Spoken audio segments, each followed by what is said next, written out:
জানলে অবাক হবেন, পৃথিবীতে এমন একটি দেশ আছে যেখানে মানুষ অফিস শেষ করে বাস বা ট্রেন নয়, নদীর স্রোত বেছে নেয় ঘরে ফেরার পথ হিসেবে। দেশটি হলো সুইজারল্যান্ড। আধুনিক শহর, নিখুঁত পরিবেশ আর ব্যস্ত কর্মজীবনের এই দেশটি গ্রীষ্ম এলেই রূপ নেয় এক অনন্য দৃশ্যে।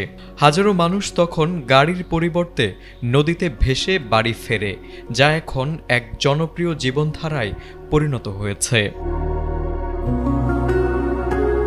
সুইজারল্যান্ডের কিছু শহর, বিশেষ করে বার্ন ও ব্যাসেল অঞ্চলের অফিস পাড়াগুলোর পাশ দিয়ে বয়ে গেছে নির্মল নদী ও রাইন।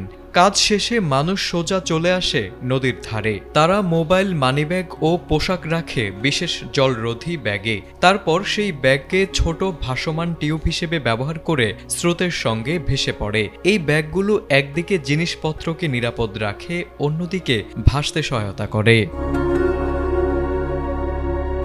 কেউ কেউ 20 থেকে 30 মিনিট নদীর স্রোতে ভেসে নিজের বাড়ির কাছাকাছি পৌঁছে যান। এতে একদিকে যাতায়াত খরচ বাঁচে, অন্যদিকে পরিবেশও রক্ষা পায়, কারণ কোনো গাড়ি বা মোটর ব্যবহৃত হয় না। ফলে কার্বন নিঃসরণ প্রায় শূন্যে নেমে আসে। মূলত এই অভ্যাসের পেছনে রয়েছে সুইজারল্যান্ডের গভীর পরিবেশ সচেতনতা। দেশটি বহু বছর ধরেই টেকসই জীবনযাপনে বিশ্বের শীর্ষস্থানে রয়েছে।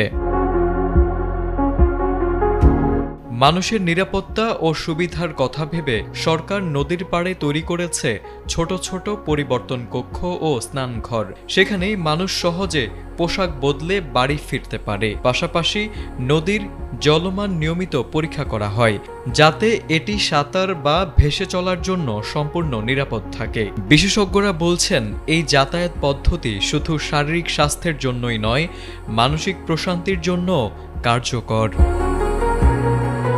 তারেক আজিজ, এটিএন বাংলা।